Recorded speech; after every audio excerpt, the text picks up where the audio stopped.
Des fleurs pour se souvenir et pour marquer le lieu où sont tombés 6 soldats américains le 10 novembre 1918. Des militaires qui ont donné leur vie pour délivrer le village de Loupy-sur-Loison, la veille de l'armistice. Une histoire totalement inconnue des habitants jusqu'à ce que Laurie Button, une journaliste et historienne américaine, l'exhume grâce à ses recherches. Les tombes qui avaient été creusées ici n'étaient pas allemandes. Sur l'un des fichiers d'inhumation, qui avait été rempli par l'officier médecin et l'officier du commandement, étaient listées des coordonnées.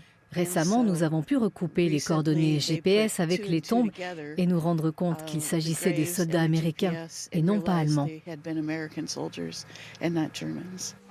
Cela fait 30 ans que Laurie Button s'est prise de passion pour l'histoire de la Première Guerre mondiale. Dans les années 90, cette journaliste travaillait dans l'Iowa.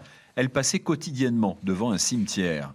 Une croix en métal surmontée d'un casque de la Première Guerre mondiale l'interpelle. Un jour, elle s'arrête et découvre la tombe d'un soldat américain.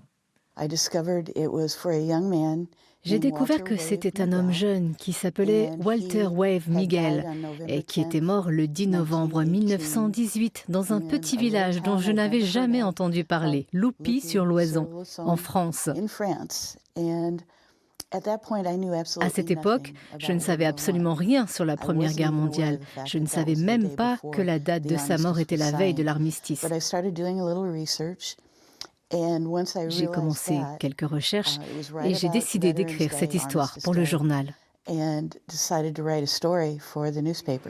Et ces recherches, Laurie Button va les poursuivre durant 30 ans, jusqu'au centenaire de l'armistice, où elle décide de contacter par mail la mairie de Loupy-sur-Loison. Les habitants découvrent alors stupéfaits un pan inconnu de leur histoire. Ils décident de rendre hommage aux 17 soldats américains morts pour libérer le village. Elle nous a déjà envoyé une première liste de 6 soldats, des noms de 6 soldats américains qui ont été tués à Loupy-sur-Loison. Elle a continué à chercher et en fait, sur la plaque qui est derrière nous, il y a 17 noms de soldats américains de la 5e division du 11e régiment qui ont été tués sur le territoire de Loupy. Pendant très longtemps, on s'est contenté de l'histoire orale qui raconte que les Américains sont arrivés en tirant 14 coups d'obus et les Allemands ont pris la poudre d'escampette. Et ce n'est pas du tout ce qui s'est passé, c'est une histoire fausse. D'ailleurs, on s'est posé beaucoup de questions. Pourquoi on n'avait retenu que ça de cette mémoire orale, puisque c'est une véritable offensive qui va avoir lieu le 10 novembre et les Allemands vont combattre les Américains pendant plus d'une journée et ça se terminera au corps à corps dans le village, ce qui expliquera les pertes américaines de ces 17 soldats. Comme l'an dernier, Laurie Button est venue en France pour se recueillir pour le jour de l'armistice. Elle a prélevé de la terre du lieu où sont morts Walter Wave Miguel et ses compagnons.